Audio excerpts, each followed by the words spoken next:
Hello, ladies, gentlemen, and otherwise, at the liveactionanime.org forums.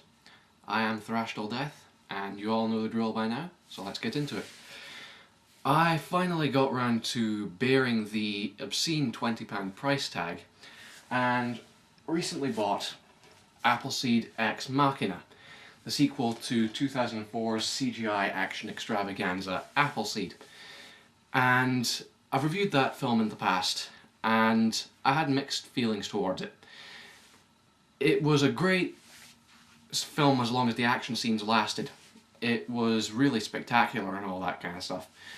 But whenever the action sequences weren't on screen, all the stitches started showing. It was overly talkative, it was dramatically beyond its means, it didn't bear the transition to 3D animation very well, and overall it just wasn't a brilliant film, in spite of all the money that was obviously poured into it.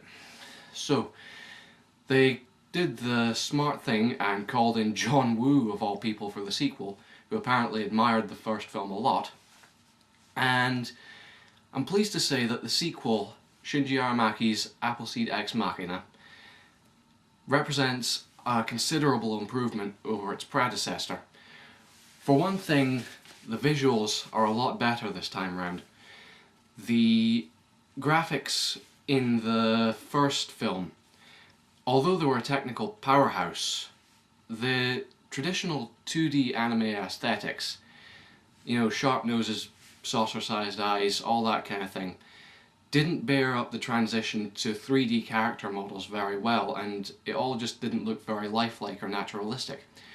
That problem's been rectified to a large extent in the sequel. A lot of the bold lines and sharp angles have been toned down quite a lot, and the whole thing just looks a lot more easy on the eye, a lot more naturalistic. Secondly, the story has been mercifully dumbed down. The original film suffered from a lot of long stretches of exposition, a lot of overly convoluted plot twists, and it was essentially just a mess. Here it's a great deal simpler. You've basically just got Olympos, the city from the first film that represents this kind of utopian way of life on Earth, and there's this plot being carried out by this evil doctor man to unite all human minds into a single controlled consciousness. Naturally this is evil, so our heroes Junan and Briareos have to go out and stop him by a combination of, you know, acrobatics and gunplay. And there's this whole thing about this new clone of Briareos appearing from before he became a cyborg, called Terios, and Junan has mixed feelings towards him, and you know, she has all these confused, Briareos, Terios, I don't know who I am or who I love or whatever. But the film doesn't really seem to care about that, so I don't see why we should either. But thankfully it avoids any of the sort of pseudo-mythological, pseudo-philosophical stuff that the first film descended into. And it's a lot more enjoyable for it. The action scenes have been incredibly scaled up. I mean, the first film wasn't exactly skimping on the action much, but here there has to be at least 6 major large-scale action sequences, and they just keep them coming just one after another. You can really see John Woo's hand in there, and of course I'm a big fan of John Woo. I think Hard Boiled is the greatest action movie of all time, so his influence cannot be a bad thing.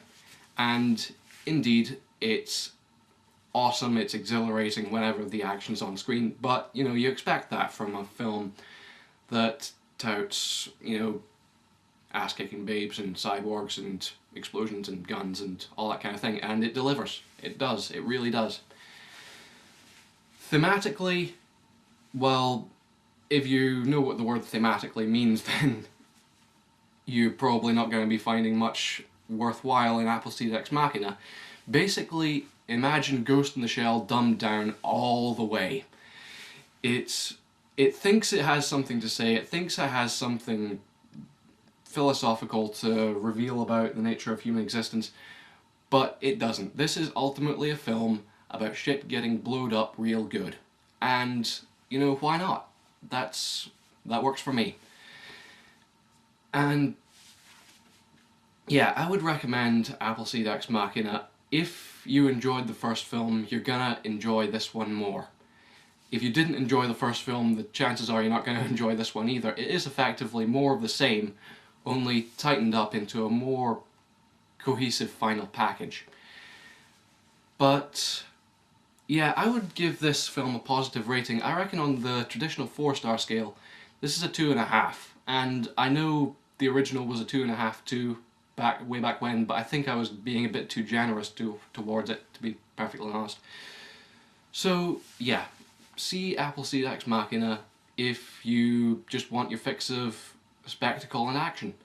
And that's really all that it has to recommend it. It's perfectly straightforward, perfectly enjoyable, and perfectly good, wholesome fun. I am Thrashed Till Death. I hope you've all had a good new year, and I hope to see you again in the near future. Goodbye.